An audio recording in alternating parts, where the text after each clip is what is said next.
চকরিয়া উপজেলার ফাঁসিয়াখালী ইউনিয়ন বিএনপির উপদেষ্টাদের আয়োজনে দোয়া ও ইফতার মাহফিল অনুষ্ঠিত হয়েছে।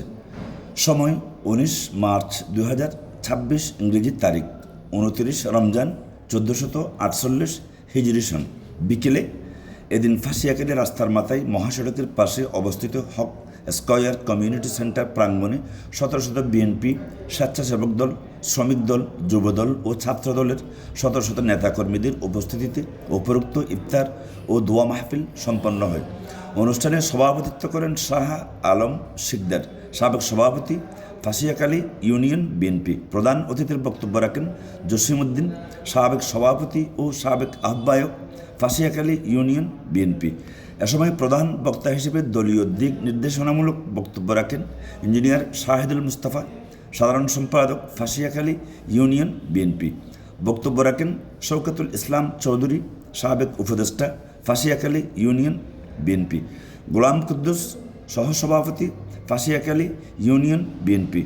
প্রাকৃতিক পরিবেশ বান্ধব এই আয়োজনে ছাত্রদল নেতা সোরাইব মোহাম্মদ সৌরভের সার্বিক সঞ্চালনায় অনুষ্ঠানে উপস্থিত ছিলেন ফাঁসিয়াখালী ইউনিয়ন যুবদলের সাবেক সাধারণ সম্পাদক, তারুণ্যদীপ্ত যুবনেতা ও আগামীর ফাঁসিয়াখালী ইউনিয়ন পরিষদ নির্বাচনে সম্ভাব্য চেয়ারম্যান প্রার্থী মাহমুদুল হাসান।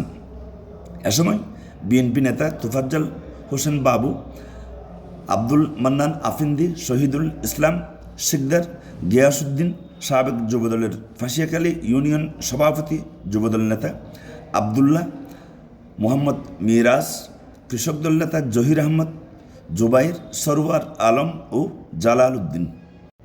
এ সময় উপরোক্ত ইফতার মাহফিলে বক্তব্য রাখতে গিয়ে স্থানীয় বিএনপি, ছাত্রদল, যুবদল, স্বেচ্ছাসেবক দল ও শ্রমিক দল নেতৃবৃন্দ দাবি করেন একটি মহল ফাঁসিয়াখালী ইউনিয়ন আওতাভুক্ত 9 ওয়ার্ডের বিভিন্ন মাঠে প্রান্তরে বিভিন্নভাবে দলীয় শৃঙ্খলা না মানে গ্রুপিংয়ের আওতায় নিয়ে আসার পায়তারা করছে। তারা দাবি করছেন এ বিষয়টি বর্তমান স্বরাষ্ট্রমন্ত্রী ও চকরিয়া পেকুয়া থেকে নির্বাচিত সংসদ সদস্য আলহাজ সালাউদ্দিন আহমদের নজরে আসা উচিত।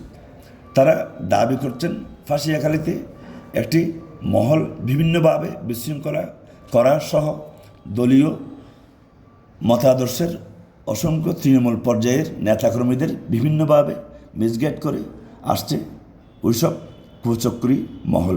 তারা অচিরেই এর থেকে বেরিয়ে এসে ফাঁসিয়াখালীর সকল স্তরের বিএনপি, তৃণমূলের নেতাকর্মী ও অঙ্গ সংগঠনের নেতৃবৃন্দকে একই সাথে দলীয় কেন্দ্রীয় ঘোষিত কর্মসূচির আদলে সকলকে দলীয় কার্যক্রম সম্পাদনে সকলের দৃষ্টি আকর্ষণ করেন।